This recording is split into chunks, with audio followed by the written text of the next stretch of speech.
Hello, welcome to the Wargamer. I'm your host, Rob, and in this video, we are hotting things up with those cheeky, naked dwarfs, the Fyreslayers. Now, they've just had their faction preview, and we're going to be going through it now. Me and the chat have just been talking about all of the hot gossip over in the faction preview, which is very cool, and it's looking really, really good. So let's dive straight in. But before we do, just to remind you, I love reading all the comments on these faction previews, so do drop a bunch of comments so I can find out what you're thinking about all of these different faction previews and these Fyreslayers. Are you going to play Fyreslayers? Do you like Fyreslayers? Do you want to see more Fyreslayers? Have I said Fyreslayers too much? Those are all great questions. Okay, Fyreslayers take a pretty unique place in the Age of Sigmar, very much like Kharadron Overlords, in that there aren't any wizards, they require a lot of priests, they've got both their own terrain feature and their own set of manifestations, which is pretty exciting. First thing we're going to look at are the battle traits. They're mainly an infantry force, they have some monsters as well, and they do have one dedicated missile unit, which I'd like to see be improved a little bit. So the battle traits we are going to look at, and the battle traits are the special rules that your entire army gets if you're playing as Fyreslayers. Super easy. Now, these are broken up into 5 once per battle abilities, which can't be used in conjunction with other of the same abilities. So you can't do the Rune of Fiery Determination in the same battle round as you did the Rune of Fury. So you can only do one of these in each battle round. And annoyingly,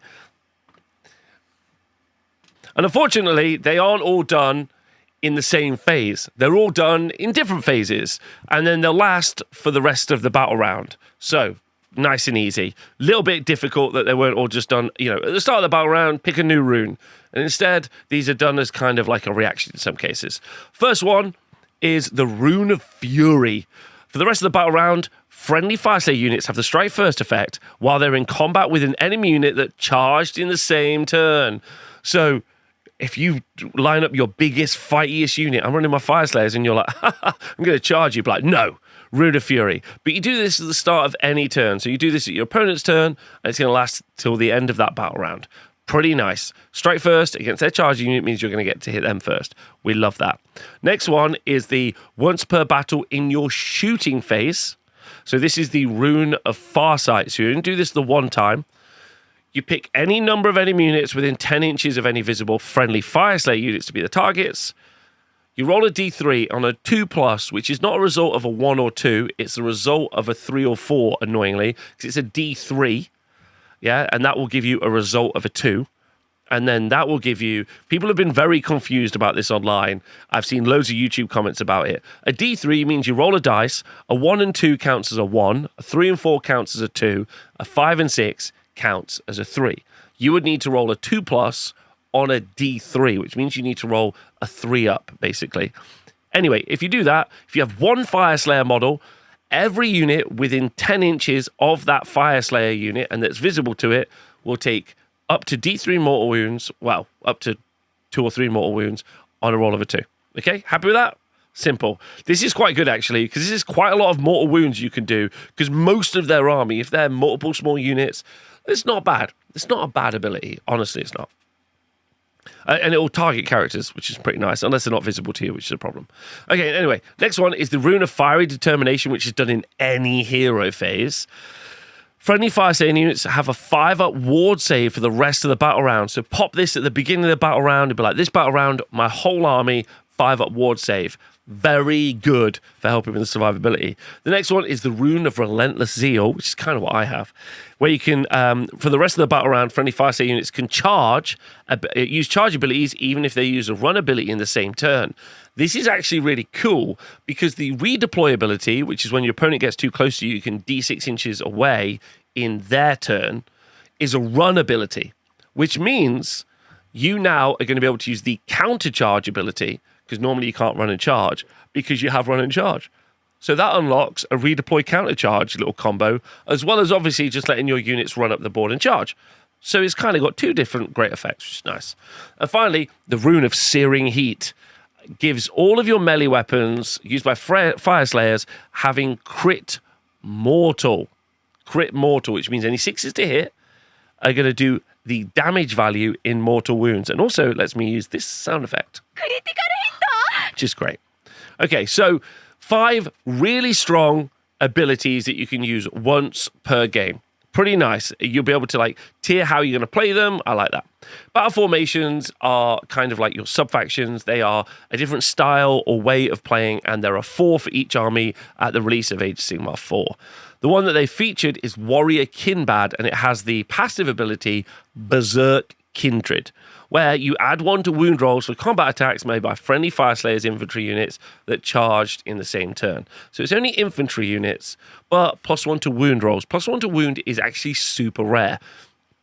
Later on, when we go look at one of the Hearthguard Berserker War Scrolls, they hit on 3s and they wound on 3s. So with all-out attack, this is going to be 2s and 2s, which is incredibly reliable, which is really nice. So that's great, especially when you're charging or even counter-charging. So +1 to wound is an amazing buff, especially if you've got a lot of attacks. The next one we're going to look at is Arcana and Incantations. Now, you don't have any wizards in your Fyreslayers army, and instead, what you have is the ability to do lots of prayers. When you write your Fyreslayer list, what you'll do is you'll write your prayer lore. Unfortunately, you only have access to 1. Maybe more will become available to you in the future. You'll also be able to write down your incantation lore, which is going to be all of your like endless spells, the special Fyreslayer pack of things that you've got, which you're going to be able to bring along in your army for free in every battle. So you're probably going to want to get them. Anyway, one of the spells that you can cast is called the Prayer of Ash. It's got a casting value of 4. The way you cast spells is you roll a d6. On a roll of a 1, you would lose d3 manifestation points, but on anything 2 or above, you'll be able to put that as a pool. So if I roll a 4, I can immediately cast Prayer of Ash. However, if I want to run the empowered version, which is an 8, and I rolled a 4, I could just bank it and then wait till the next turn. There's even a command ability where I could do a prayer in my opponent's turn, so I could definitely power that up, which is quite nice. So I could do it over multiple turns. If I cast it on a 4, I can pick a friendly Fyreslayer unit and I can make it so that they're -1 to wound for attacks that target them until the start of our next turn. If you do it with an 8, the empowered version, they also ignore Rend 1. Now, this is also, as you can see with the keywords down here, it's an unlimited spell, an unlimited prayer, which means multiple priests are going to be able to incant it each turn. Not the same priest twice, but multiple priests. And you aren't ever going to be able to stack it on the same unit, but it does mean you can make more than 1 Fyreslayer unit have -1 to wound, which is an amazing debuff. Super good. It's going to make you much more survivable. So -1 to wound, absolutely lovely. Crazy that they've got this. It's only a 4. It's very reliable. It's really good. Now they're going to show us some units, but I'm just going to quickly skip, if you're okay, because we're talking about incantations. So we're going to immediately talk about one of the 3 different incantations that you can bring along with you, which is the Molten Inferno. It's cast. We don't know what it is to summon it, and wizards are able to dispel it. That's what the banishment value is. And you're also able to kill it in combat or with shooting. However, you can then just summon it again. It's got 10 health with a 5-up save, and it moves 8 inches. It's got 2 profiles for doing damage. One is a ranged attack, which is 8 inches. It's got 2 attacks, hits on a 4, wounds on 3. It's Rend 2, which is great. D3 damage, and also shoots into combat. Lastly, it's got the Molten Claws combat attack, which is 6 attacks. Hitting on 4s, which is a bit yikes. Wounding on a 2, Rend 1, damage D3, but it also does crit mortals, which is nice. And finally, it's got this end of turn ability, which is done at the end of any turn, which means it's done at the end of every turn, called Flame Scarred, where you pick an enemy unit that's had any damage points allocated to it by this manifestation. You subtract 1 from wound rolls for the target's combat attacks until your next turn. So you can cast a prayer on one of your guys, make that unit -1 to wound. Then this guy beats another unit up, makes them -1 to wound. Pop a 5-up ward rune, make yourselves that much more survivable. It's really fun. And it also does some pretty savage damage, which is nice.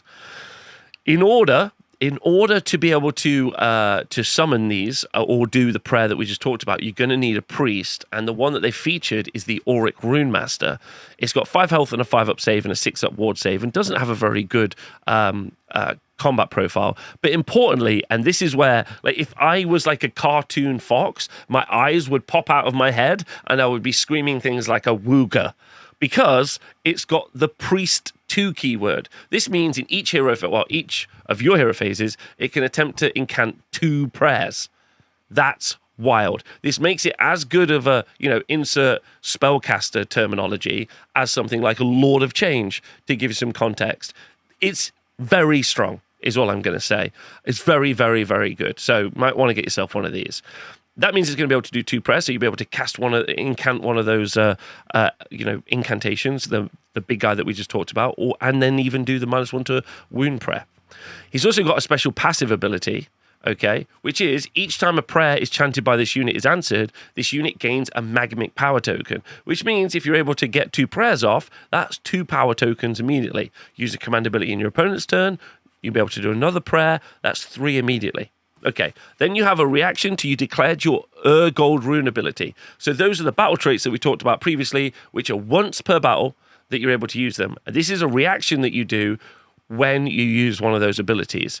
And you use this ability called Master of the Rune, where you remove 3 of this unit's magnet power tokens. And if you do so, you apply the effect below that corresponds with the gold rune. Okay? So basically what this happens is you do some prayers with this guy, you get enough magnet tokens, you activate one of the once per battle abilities from your battle traits, and then you could add some bonus effects. First one is you get to add +1 to wound with the Rune of Fury when you do the strike first effect. So army-wide strike first, and also army-wide +1 to wound. Rune of Fiery Determination, you add 1 to save rolls when you're also adding 5 up ward save. Very survivable. Rune of Relentless Zeal is you add 1 to run rolls and charge rolls for friendly Fyreslayer units for the rest of the battle round. And this is going to correspond really nicely with that combination that we talked about, where you're going to be able to redeploy D6 inches +1 now, and then countercharge, which is quite nice. Rune of Searing Heat, which is where you do crit mortals, allows you to also add +1 rend characteristic to melee weapons for Fyreslayers. And lastly, the ability that does D3 mortal wounds potentially in your shooting phase for units within 10 inches is increased to 16 inches. So it really does feel like the Auric Runemaster is something that you're going to see in a lot of lists, at least one, because he corresponds so well with your main way of interacting with your army, which is your battle trait. So I like the Auric Runemaster, he's great. Next unit we're going to look at is the Auric Runefather, the big guy. This is a big melee character on top of a fiery dragon. It's got 14 health with a 4-up save, and it moves 10 inches. It's got a shooting profile, which is called the Roaring Firestream, which is really nice, which is 10 inches, which is 4 attacks, hits on a 3, wounds on a 3, is rend 1, is damage D3. It's also got the anti-infantry keyword, so if it is shooting into infantry, it's got an additional +1 rend for rend 2, which is really great, and do D3 damage. It's got 3 melee profiles, which I think we worked out earlier will equal up to potentially 30 damage. The Latch Key has got 4 attacks, rend 2, damage 3. Magmadross Claws and Horns is 6 attacks, hit on a 4, but damage 2. The Magmadross Blazing Maw is 2 attacks, again hit on a 4, but wounds on a 2 is rend 2 and is damage 3. It does have this ability, it does have this passive that if it's damaged with 10 or more wounds, it goes down to only having 4 attacks from its Claws and Horns, which is fine, but that's a lot of damage potentially from these guys. Then it's got a bunch of really rad abilities. The most important one maybe is the Raging Inferno, which is a rampage, so it's done in it's done in any combat phase, which means every combat phase. If you're in combat, you choose an enemy unit to be the target, you roll a 3 up, and that unit's save rolls is -1 for the rest of the turn, which immediately makes all of your output from the Auric Runefather be rend 3 or rend 2, which is wild. Rend 3 is wild. Also means if you countercharge this guy in with another unit, you're going to be increasing the rend of that unit because they're targeting the enemy unit whose save is -1. Really strong. He's also got a once per battle ability where for the rest of the turn you add 1 to the attack characteristic. This is done in the combat phase or your combat phase. You add 1 to the attack characteristic of melee weapons used by friendly Fyreslayer units while they're wholly within 12 inches of this unit. +1 attack to Fyreslayers is great, especially if you have a lot of Fyreslayers. If you've activated the crit mortal crit mortal rune at the same time, boom. Loads of mortals, loads of damage at minus. Then you've done a rampage, so they're -1 save. That's very good. That is very good. Yeah, this is once per battle for the army, which means this can only be done once across your whole army, even if you have multiple Runefathers. Okay. And then finally, you've got Volcanic Blood, which is another passive, which if you make an unmodified save roll of 1 for combat attacks that target this unit, you inflict 1 mortal damage on the attacking unit after the fight ability had been resolved. This has kind of got some odd wording, where I think what they mean is every roll of a 1. And we got into this a bit in the chat. Maybe it needs to be cleared up. Maybe again, I'm still just getting used to the way these things are worded. And maybe it's just not that simple as Games Workshop wants it to be. But I think what they're trying to say is every roll of a 1, the unit that damages a Magmadroth takes a mortal wound, but it could say, and likely does say, that you only take 1 mortal wound. But we can argue about that in the comments forever, and I won't argue because I don't care. So I would say that the Auric Runefather on Magmadroth looks really good, especially that once per battle ability to add +1 melee attack to everyone is great for that single great turn when you do the punch, but in addition, the Raging Inferno for the -1 save feels like that's a reason you would take him all the time, which is really nice. Okay, next up we are going to look at Hearthguard Berserkers, which is a infantry unit that comes as a unit of 5. They're fairly naked, and they're kind of like the elite combat unit for the army. They've got 2 health each, and they've only got a 6-up save and a 6-up ward save. That ward save can be improved to a 5-up ward save if they're within combat range, which is 3 inches, of a infantry hero. So if you're near an infantry hero, they're going to have a 5-up ward save. Even then, I would probably want this unit to be quite cheap. 10 wounds with a 6-up save, 5-up ward save isn't super survivable, to be honest. But they do have a passive called Fires of Vengeance, where while this unit is within combat range of any Fyreslayer heroes that have been damaged, so they've lost some health, you add 1 to the attacks characteristic of this unit's melee weapons. Now, this is where it starts to get spicy, and maybe the reason that they're a glass cannon unit is because you get a unit of 5 is 2 attacks each, which is going to be 10 attacks, of course. But if we make this unit a unit of 10, then that is going to be 20 attacks. If they use the Fires of Vengeance ability, that's 30 attacks. And if the Runefather or Magmadroth activates that ability, that's going to be 40 attacks. If this unit charges, because it's in this sub-faction, battle formation, then it's going to be wounding on 2s. You can make it have hitting on 2s with command ability. And in addition to that, you can give them crit mortals. And then if you use the Priest ability, they'll be Rend 2. And if you're fighting a unit that the Runefather or Magmadroth is going to be fighting, they're effectively Rend 3. So that combo, if we read through this article, is 10 Hearthguard Berserkers will be doing 40 attacks, hitting on 2s. Any 6s to hit will immediately do 2 mortal damage. Wounding on 2s, Rend 3, damage 2. That's pretty nice. That's pretty nice. Now, of course, that requires you to put a load of different things together, right? And they're not that survivable, and they're fairly slow. They move 4 inches. So you're going to have to make a lot of things happen to make this work. But anyway, I think it's worth talking about. It's also worth talking about, just before we kind of wrap this up, that the control value of this unit is control value 1. So that unit of 5 isn't going to be able to control an objective particularly well, which I think is a little bit disappointing, as this feels like a beefier unit, and control value 2 would have been quite nice. You control an objective by having more control value on an objective than your opponent. Super simple. And the easiest way to tell how many models are on an objective is the new Honest Wargamer objective rings, which you can get from our store, which I'll include in the links below. But anyway, loads of people have got these. We did all the ones for Age of Sigmar 3. We've updated them for Age of Sigmar 4. Feel free to go grab them if you want, which is nice. I'll include a link below. And we ship internationally, and we also do like bulk orders if anyone wants. Lastly, I want to quickly talk about the fact that I just